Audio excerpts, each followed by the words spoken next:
Estoy en comunicación con Luis Oscar Liberti, que es teólogo. ¿Cómo le va? Buen día. ¿Qué tal? Muy buenos días. Bueno, cuénteme un poco de su vida. Mi vida. Sí, Bueno, con todo gusto. Yo soy religioso y soy sacerdote en la Congregación del Verbo Divino. Tengo 46 años de vida consagrada y 42 de sacerdocio.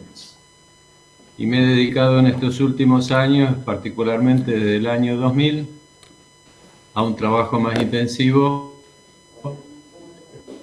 en el área de la reflexión teológica pastoral en la Facultad de Teología de la Universidad Católica Argentina. Y en el medio te puedo imaginar que, como todo cura, varias otras cosas más que serían extensas. bueno, que se habló de que ustedes habían hecho un trabajo sobre lo que pasó con la iglesia en el proceso militar, ¿puede ser? Sí, estuvimos el lunes allí en la UNSTA de Tucumán, Bien, presentando los 3 tomos que hemos escrito, que lo terminamos de editar en el año 2023, del largo periodo sobre la dictadura y qué es lo que hizo, no hizo, dijo, no dijo la Iglesia Católica como conferencia episcopal argentina, como la comunión de los obispos.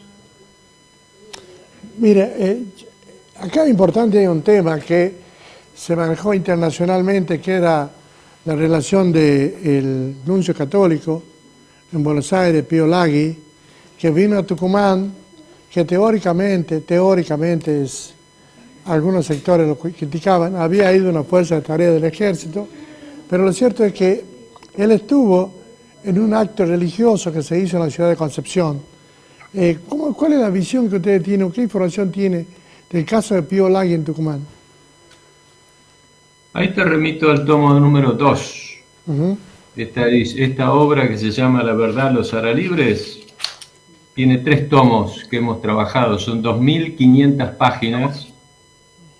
En el tomo número 2 hay un capítulo expresamente que hemos dedicado a esa visita que hizo el nuncio y hemos podido investigar también la investigación que hizo el Vaticano, el mismo Vaticano, cuando ya Pío Laghi estaba de nuncio en Estados Unidos, al respecto.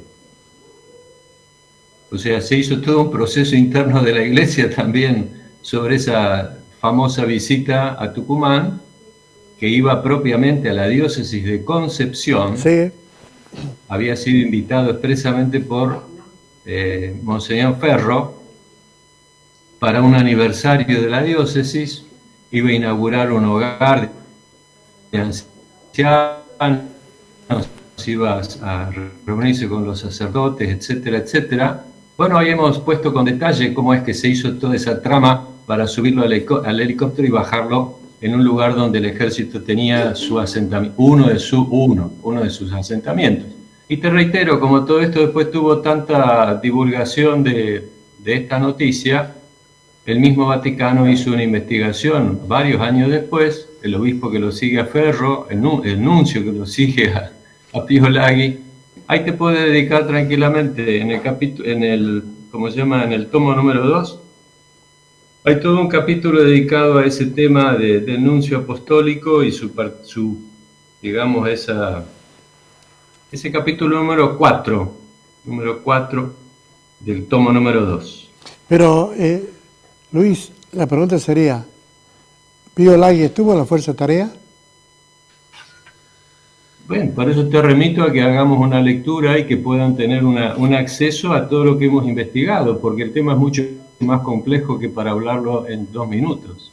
Si te estoy diciendo que el mismo Vaticano hace una investigación, es porque se aclara la situación. Sí, porque incluso más en ese momento, ¿Eso lo sabían ustedes, que el Vaticano había hecho No, una investigación al no, respecto? no, eso no Ahí sabía. tenés un material totalmente inédito, totalmente nuevo, que nosotros hemos dado a luz gracias a todo el trabajo que hemos hecho de archivo, como para que veas que después de tanto tiempo, la misma Iglesia se revisa a sí mismo. Porque en ese momento la versión que había en Tucumán, que la visita de Pío Laghi, era porque dos sacerdotes, uno era el padre Cabrera y otro un cura de San Pablo, que estaba en San Pablo, que era de la jurisdicción de Concepción, habían sido secuestrados e incluso llevados por momentos por la Fuerza de Tarea. Esa es la versión por la cual el Monseñor Ferro lo había invitado a Pío Laghi que viniera a Tucumán para reivindicar. No, esto queda bien claro, podés leer todas las cartas que hemos puesto de Ferro, por qué lo invitó a Laghi a Concepción. Ahora, puede ser que después, obviamente, en las conversaciones, en los diálogos que nosotros no sabemos, haya salido este tema, pero era un aniversario de la diócesis, era inaugurar un hogar de caridad que el obispo Ferro, con motivo del año santo que se vivía en ese periodo, se había logrado realizar, y bueno, un diálogo obviamente con los religiosos, tiene una misa con todos los fieles, etc. Es muy cortita la visita del nuncio. Un día. Que lo retuvieron y que la alargaron y que la prolongaron, también está claro. Cuando estaba por subir al avión de vuelta, se le aparece Bussi y todos los jefes y le pide hablar. Bueno, todo eso lo hemos puesto lo más documentado porque la historia que hemos hecho, como trabajo de historiadores, 6 años hemos estado trabajando en esto, bueno, está toda documentada. Nosotros no inventamos nada que no esté en un documento de la Iglesia Católica, Apostólica y Romana. Esta desclasificación de los informes de la Embajada de Estados Unidos en Buenos Aires, que autorizó ya el gobierno de Trump, ¿cuál es su visión? ¿Va a aportar algo? No, los archivos que el gobierno de Estados Unidos ya hace bastantes años que están desclasificados. Nosotros lo que hemos trabajado ha sido fundamentalmente documentos, archivos de la Iglesia Católica, que eso es algo totalmente inédito. Es la primera vez que se abrieron los archivos de la Conferencia Episcopal Argentina, todo lo que hay acá en la sede de Buenos Aires.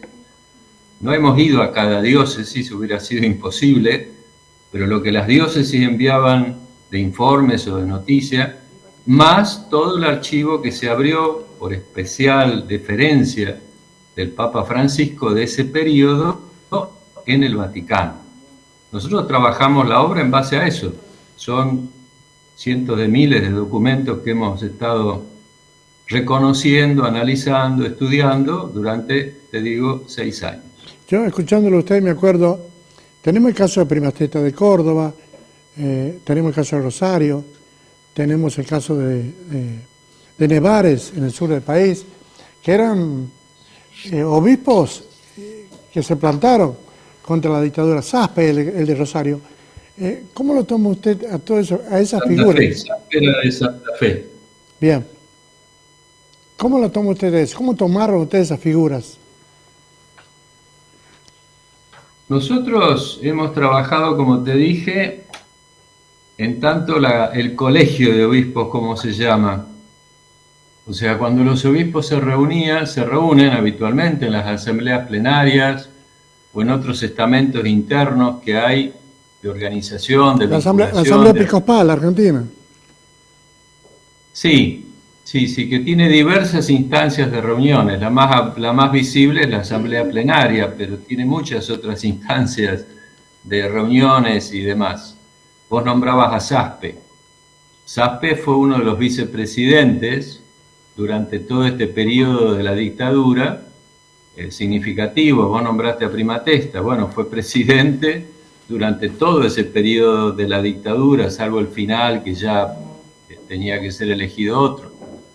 Hemos hecho algunas ponderaciones, pero siempre en el contexto de cómo actuaban, no Primatesta como arzobispo de Córdoba, ni Saspe como arzobispo de Santa Fe, sino cuando estaban en los estamentos organizativos de la Conferencia Episcopal.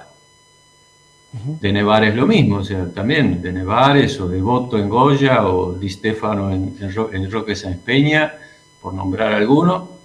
En tanto, siempre alguno enviaba una comunicación a la conferencia, bueno, eso se discutía en las instancias de la conferencia.